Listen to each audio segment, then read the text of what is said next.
I hate love. I can't love. I can't live with you.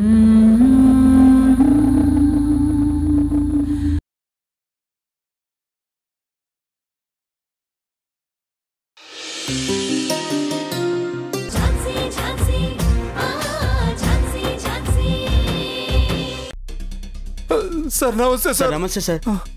ఏంటి గౌతమ్ ఇది? అసలు నువ్వేం చేస్తున్నావు నీకు అర్థమవుతోందా? సార్ వీళ్ళేం చేశారంటే సార్ మేమేం చేయలేదు సార్. అనవసరంగా మమ్మల్ని కొడుతున్నారు సార్. లేదు సార్, వీళ్ళ మాటలు నమ్మకండి, అబద్ధం చెప్తున్నారు సార్. వీళ్ళేం చేశారంటే కమాన్ గౌతమ్, ఎందుకు మధ్యలో ఆగిపోయావు?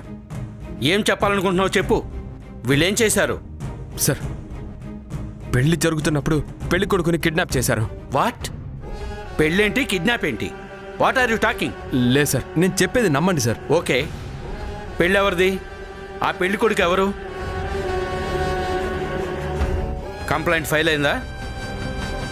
Come on speak out. లేదు సార్, ఫైల్ అవ్వలేదు. చెప్పాం కదా సార్, మాకేం తెలియదని. ఎందుకు మమ్మల్ని పట్టుకున్నాడో, ఎందుకు కొడుతున్నాడో కూడా మాకు అర్థం కావట్లేదు sir. Are you out of mind? నువ్వు సస్పెన్షన్లో ఉన్న ఫ్రస్ట్రేషన్లో ఎవరిని పడితే వాళ్ళని కొడుతున్నావా? Do you know you are not in duty now. ఇప్పుడు సస్పెన్షన్లో ఉన్నావు. సార్ కళ్ళ ముందు తప్పు జరిగినా కూడా చూస్తూ ఉండాలా? ఏదైనా సరే నువ్వు రీజాయిన్ అయిన తర్వాతే చేయాలి. రూల్స్ ఫాలో అవ్వు, అంతేగాని రూల్స్ మార్చాలని చూడకు. ముందు వాళ్ళని వదిలేసాయి. Sir sir thank you sir. Thank you sir. Sir sir sir sir sir sir అది కాదు sir. Gautam, do what I say. Sir leave them now. Sir అది కాదు సార్. వాళ్ళని వదిలేయి. Thank you sir. Thank you sir. Thank you sir. Sir sir Gautam, మళ్ళీ ఇలాంటివి చేస్తే నీ మీద చాలా సీరియస్ యాక్షన్ తీసుకోవాల్సి వస్తుంది. Behave your self, don't get frustrated. ముందు నువ్వు ఇన్నోసెంట్ అని ప్రూవ్ చేసుకొని కేసు నుంచి ఎలా బయటపడాలో దాని గురించి ఆలోచించు. అంతేగాని ఇలా వచ్చేపోయే వాళ్ళని కొడుతూ వీధి రౌడీలా మారకు. సార్ అది వాళ్ళు రౌడీలు సార్, అది మీకు అర్థం కావట్లేదు. ఏంటి? వాళ్ళని ఎందుకు పట్టుకున్నావో ప్రాపర్ ఎవిడెన్స్ నీ దగ్గర ఉందా? లేదు కదా? అందుకే కదా సార్ వాళ్ళని వదిలేశాను. నా సిన్సియారిటీ తెలిసి కూడా మీరెందుకు నన్ను ఇలా కార్నర్ చేస్తున్నారో నాకు తెలియటం లేదు సార్. ఎస్, పోలీసులకి లాయర్లకి ఆధారాలే కావాలి, వాళ్ళ నీతి నిజాయితీలతో పని లేదు, అంతే కదా సార్? అప్పుడు ఇప్పుడు నేను ఏ తప్పు చేయలేదు sir. I know Gautam, you are a sincere and efficient police officer. కానీ ఈ మధ్య అనవసరమైన విషయాల్లో జోక్యం చేసుకుంటున్నావు. ఎందుకు అలా చేస్తున్నావు? ఇప్పటికైనా కాస్త ప్రశాంతంగా ఉండు ప్లీజ్. డిపార్ట్మెంట్ పరువు తీకు. Behave yourself. సార్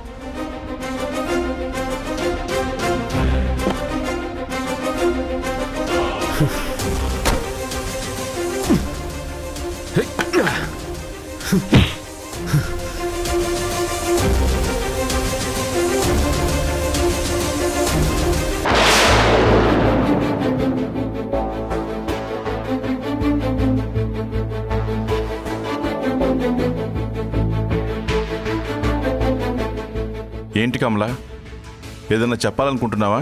గౌతమ్ని అలా చూడలేకపోతున్నాను. రోజు రోజుకి వాడు డిప్రెషన్లోకి వెళ్ళిపోతున్నాడు. వాడు ఏమైపోతాడో ఏంటో అని నాకు ఆందోళనగా ఉందండి.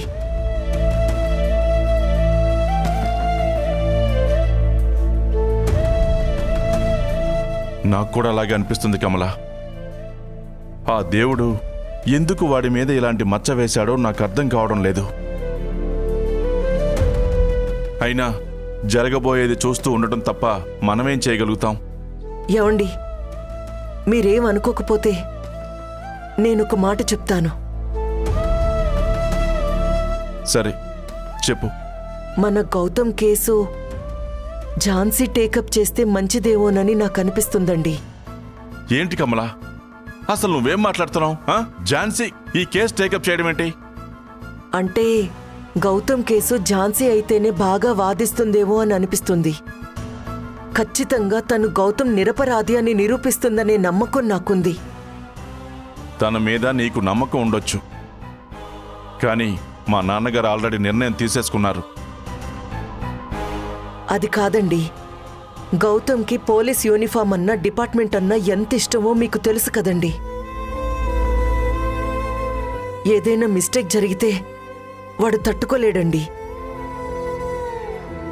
ఆల్రెడీ మనం మౌనంగా ఉండి ఒక కొడుకుని శాశ్వతంగా దూరం చేసుకున్నాం.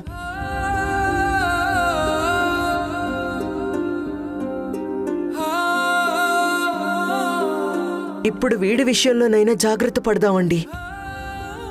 మనం తీసుకునే నిర్ణయం మీదనే మన బిడ్డ భవిష్యత్తు ఆధారపడుంటుందండి. అందుకే మీరు వెళ్ళి మీ నాన్నగారితో ఈ విషయం గురించి మాట్లాడండి. కమల, మా నాన్న మొట్టమొదటిసారి మృణాల్ని నమ్మి ఆ కేసు మృణాల్నికి అప్పగించారు. అర్థమైందా? కానీ నేను చెప్తుంది మన బిడ్డ గురించి. అలా అని మా నాన్న నిత్యం ద్వేషించే ఆ ఝాన్సీకి అప్పగించమని అడగాలా? నోవే కమల. మీరెందుకు అలా మాట్లాడుతున్నారు? మావయ్య కూడా ఆలోచిస్తారేమో కదా. అయితే నేనెందుకు? నువ్వే వెళ్ళడుగు. నేనెలా అడుగుతానండి? అయినా రాకేష్ విషయంలో కూడా ఇలాగే మొండిగా ఉన్నారు. వాడి పిల్లల విషయంలో కూడా ఏమీ చేయలేకపోతున్నారు. ఇప్పుడు గౌతమ్ విషయంలో కూడా మౌనంగా ఉండిపోతారా? ఒకవేళ రేపు మామయ్య తీసుకున్న నిర్ణయం కరెక్ట్ కాకపోతే పరిస్థితి ఏంటండి? నేను ఆల్రెడీ చెప్పాను, మా నాన్న తీసుకునే ఏ నిర్ణయం అయినా కరెక్టే. ఆయన ఏం చెప్తారో అదే జరుగుతుంది. అందులో ఇసుమంత కూడా తేడా ఉండదు. అంటే కేసు వాదించక ముందే మృణాల్ని గెలవలేదని నువ్వు డిసైడ్ చేస్తున్నావా? తప్పు కమల. ఒకరి గురించి ఇలా తక్కువ అంచనా వేయకూడదు. అదీను ది గ్రేట్ లాయర్ మృణాల్ని గురించి నువ్విలా మాట్లాడమేంటో నాకు తెలియడం లేదు. ఏం లేదండి, ఇంతకు ముందు మృణాల్ని తన భర్తకి సంబంధించిన కేసులో గౌతమ్ వాళ్ల మాట వినలేదు కదా. ఒకవేళ అదేవైనా తన మనసులో పెట్టుకుని ఏవైనా ప్రాబ్లం చేస్తుందేమోనని భయంగా ఉందండి. ఏంటి కమల, మృణాల్ని గురించి అర్థం చేసుకుంది ఇదేనా? గౌతమ్ని రక్షించుకోవాలనే తాపత్రయం కన్నవాళ్లగా మనకెంతుందో అంతకు 10 రెట్లు ఎక్కువ మా నాన్నకి మృణాల్నికి ఉంటుంది. ఈ కేసు ఝాన్సీకి అప్పచెప్పమంటానికి ఇదే రీజన్ అయితే అలాంటిదేది నువ్వు మనసులో పెట్టుకోవద్దు కమల. ఖచ్చితంగా మృణాల్ని ఈ కేసు గెలిచి తీరుతుంది. అంత నమ్మకంగా మీరెలా చెప్తున్నారండి? ఎందుకంటే గౌతమ్ గురించి కాకపోయినా మా నాన్న కోసమైనా గెలవాలి. మృణాల్ని లాయర్ ప్రాక్టీస్ చేయొద్దని ఆంక్షలు పెట్టిన మా నాన్నే ఫస్ట్ టైం తనని పిలిచి ఈ కేసు అప్పగించారు. ఇన్నాళ్ల నుంచి ఇలాంటి అవకాశం కోసం ఎదురు చూసిన మృణాల్ని తనని తాను ప్రూవ్ చేసుకోవడానికి ఇదొక మంచి ఆపర్చునిటీ. ఈ పరీక్షలో తను నెగ్గడానికి సాయం చేయాల్సింది పోయి ఈ కేసు ఝాన్సీకి ఇద్దామని అడుగుతావా? అది కాదండి, నేను చెప్పేది. కమలా, ఓ తల్లిగా నువ్వు మన బిడ్డ కేసు నుంచి బయటపడాలని కోరుకోవడం తప్పు కాదు. కానీ మన స్వార్థపూరిత నిర్ణయాలతో ఎదుటి వాళ్ల మనసు గాయపరచడం చాలా పెద్ద తప్పు. ఆ తప్పు ఈ కుటుంబాన్ని ముక్కలు చేసినా చేసేస్తుంది.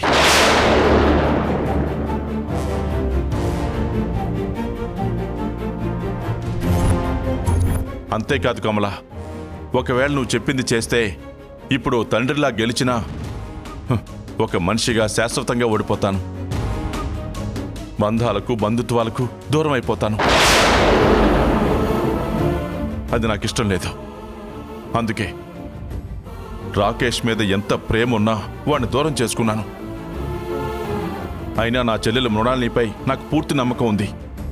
ఖచ్చితంగా తన మేనలుడు గౌతమ్కి మంచే చేస్తుంది. నువ్వు ఈ విషయం గురించి ఎక్కువగా ఆలోచించి మనసు పాడు చేసుకోకు.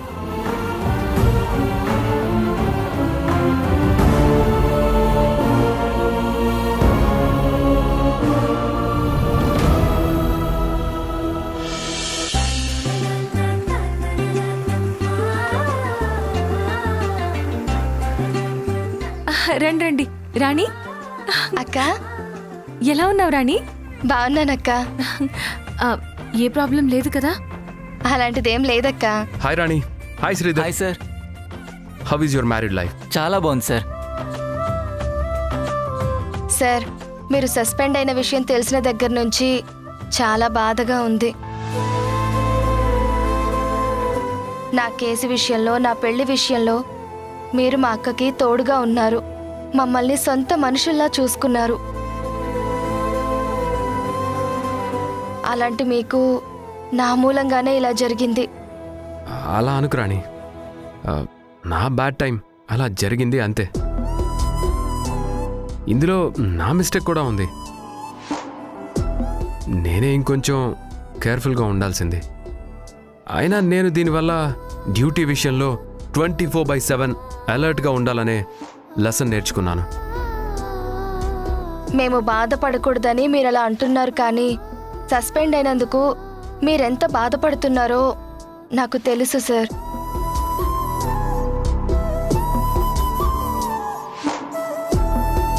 అసలు తప్పంతా నాదే సార్. మిమ్మల్ని నా విషయంలో కలగజేసుకోవద్దని చెప్పుంటే బాగుండేది సార్. ఏ రాణి, ఎందుకలా మాట్లాడుతున్నావు? అయినా గౌతమ్ గారికి ఏం కాదు. ఆయనకి తోడుగా నేనున్నాను. ఇన్నాళ్ళు ఆయన మనకి అండగా ఉంటూ ప్రతి విషయంలో సపోర్ట్ చేస్తూ వచ్చారు. ఇప్పుడు ఆయనకి నేను సపోర్ట్గా ఉంటాను. నువ్వేం వరి అవ్వకు. నాకు తెలుసక్క, నువ్వు గౌతమ్ సార్కి ఏమీ కాకుండా చూసుకుంటావని. కానీ నా మనసులో చిన్న బాధ అంతే. అలాంటివేం పెట్టుకోకు రాణి. మీరు మీ మ్యారేజ్ లైఫ్ని ఎలా ఎంజాయ్ చేయాలో అది ఆలోచించుకోండి. హ్యాపీగా ఉండండి, ఓకేనా? రాణి, శ్రీధర్ ఎప్పుడొచ్చారు? ఇందాకే వచ్చామండి. ఝాన్సీ అక్కని గౌతమ్ సార్ని కలిసి వెళ్దామని వచ్చాం. అలాగా, మీరు మాట్లాడుకుంటూ ఉండండి, నేను ఇప్పుడే వస్తాను.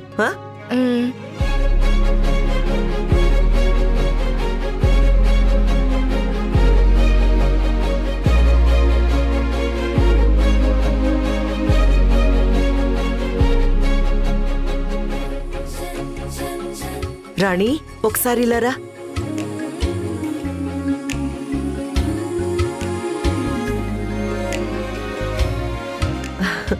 తీసుకో. ఇప్పుడు ఇవన్నీ ఎందుకు మేడం? ఇప్పటికే మీరు మాకు చాలా చేశారు. అలా అనొద్దమ్మా. మొట్టమొదటిసారిగా ఇంటికొచ్చిన నవదంపతుల్ని ఉత్తి చేతులతో పంపించకూడదమ్మా. సంప్రదాయం ప్రకారం కొత్త బట్టలు పెట్టి పంపించాలి కదా. కాదనకుండా తీసుకోండి.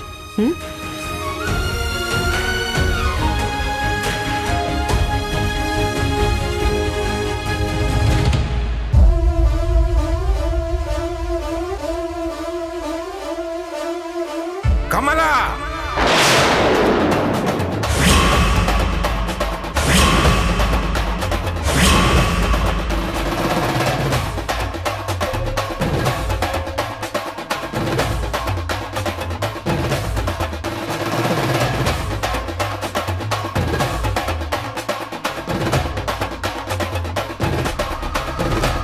ఏం చేస్తున్నావు కమలా నువ్వు? అసలు ఇంట్లో ఏం జరుగుతుంది? అంటే మావయ్య, కొత్త దంపతులు మొదటిసారి మన ఇంటికొచ్చారు కదా. పట్టు వస్త్రాలు పెడుతున్నావా? అసలు ఎవరు వాళ్ళు?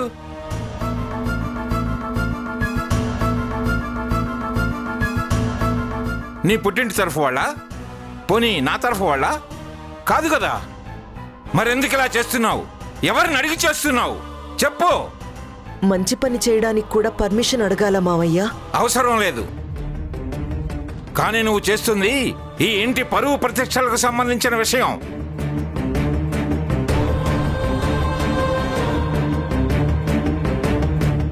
దిక్కు మొక్కు లేని వాళ్ళకి ఏదన్నా సాయం చేయాలనుకుంటే చెయ్యొచ్చు. మనం ఇంతకు ముందు కూడా చాలా మందికి చేశాం. కానీ ఇలా ఇంట్లో కాదు, గేటు బయట.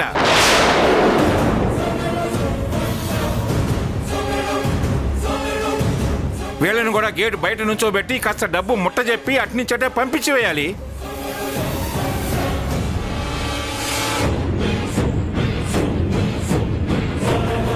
తనను చూస్తుంటేనే నాకు తేళ్లు జరులు పాకుతుంటాయి. అలాంటిది తన తాలూకు మనుషులను కూడా ఇంట్లోకి తీసుకొచ్చి నువ్వు రాచమర్యాదలు చేస్తున్నావా?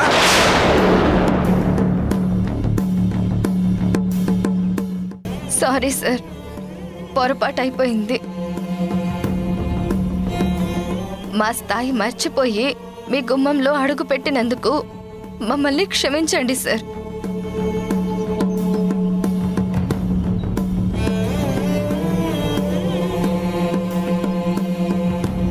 మీరు గొప్ప సంస్కారవంతులని బయట చెప్పుకుంటుంటే విన్నాను సార్.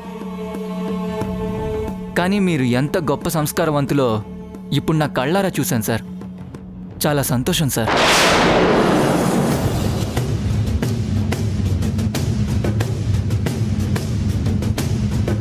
పదరాణి.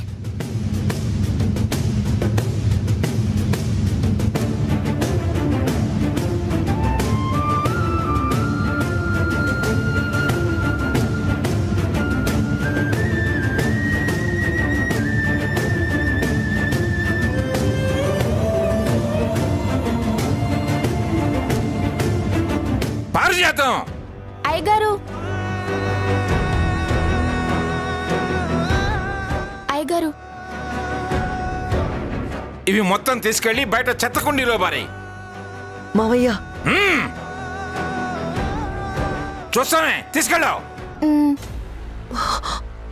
మావయ్య,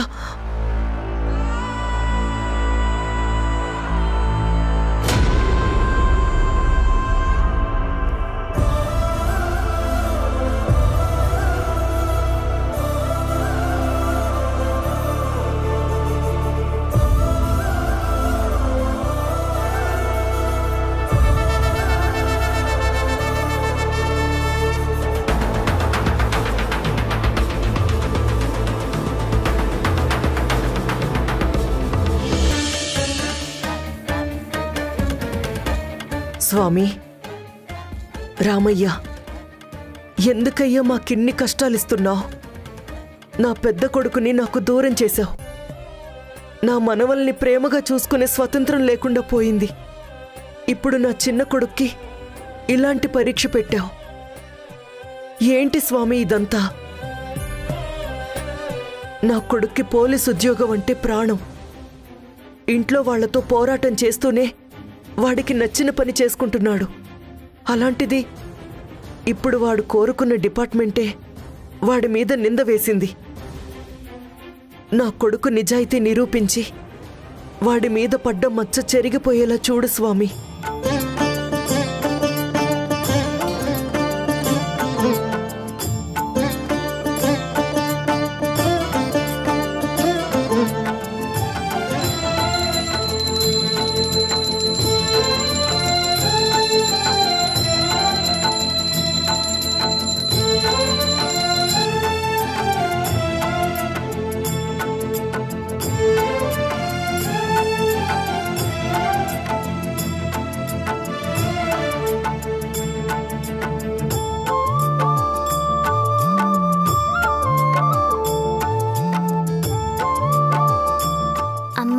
నువ్వు రోజు దేవుడికి పూజ చేస్తావు కదా? అవునమ్మా, చేస్తాను. నాకొక డౌట్ అమ్మా. ఏంటది? దేవుడు అందరికీ మంచి చేస్తాడా లేదా? అందరికీ మంచి చేస్తాడు. అయినా నువ్వెందుకలా అడుగుతున్నావు? ఏం లేదమ్మా, అందరికీ మంచి చేసే దేవుడు మనకెందుకు అన్ని కష్టాలిస్తున్నాడు? మాకేమో మమ్మీ డాడీల్ని దూరం చేశాడు. ఇప్పుడు బాబాయ్ సస్పెండ్ అయ్యేలా చేశాడు. నువ్వు అబద్ధం చెప్తున్నావమ్మా. అసలు దేవుడు మంచి చెయ్యడు. అయ్యో స్వీటీ, అలా అనకూడదు, తప్పమ్మా. దేవుడెప్పుడు మంచి వాళ్ళకి మంచే చేస్తాడు. ఈ ప్రపంచాన్ని శాసిస్తున్న పంచభూతాలైన గాలి, నీరు, నిప్పు, నేల, ఆకాశం, వీటన్నింటితో పాటు మనలో కూడా దేవుడున్నాడమ్మా. దేవుడు కనిపించడు. మనం చేసే పనిలోనే దైవత్వం ఉంటుంది. డబ్బు, హోదా, అధికారం, పలుకుబడి, నాది అనే స్వార్థం మనసు నిండా నింపుకుని మనలో ఉన్న దేవుణ్ణి గుర్తించడం మర్చిపోతున్నాం. అంటే దేవుడు మనలోనే ఉన్నాడా? అవును, దేవుడు మనలోనే ఉండి మనం చేసే మంచి చెడులను గమనిస్తూ ఉంటాడు. మనం మంచి చేస్తే ఖచ్చితంగా దేవుడు మనకి మంచే చేస్తాడు. మరైతే బాబాయ్ చాలా మంచివాడు కదా, మరెందుకు బాబాయ్ సస్పెండ్ అయ్యేలా చేశాడు?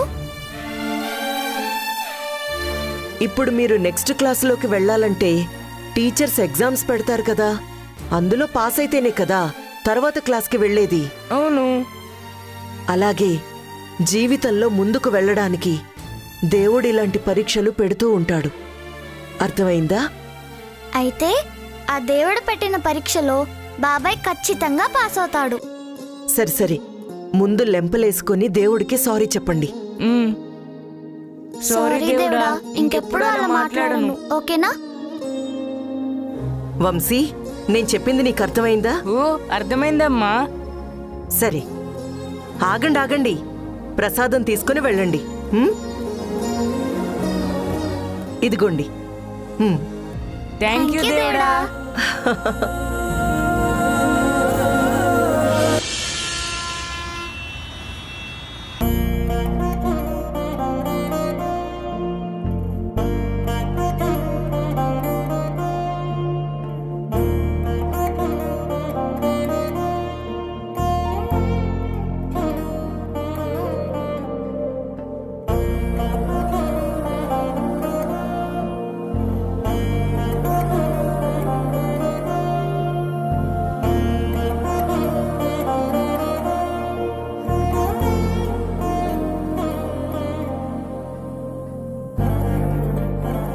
చంద్రమోహన్, చంద్రమోహన్, ఝాన్సీ, ప్రసాదం తీసుకో.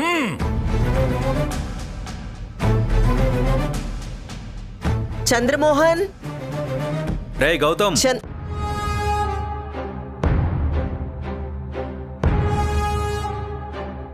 ఏంట్రా అది? ఏదో నోటీసులో ఉంది నాన్న.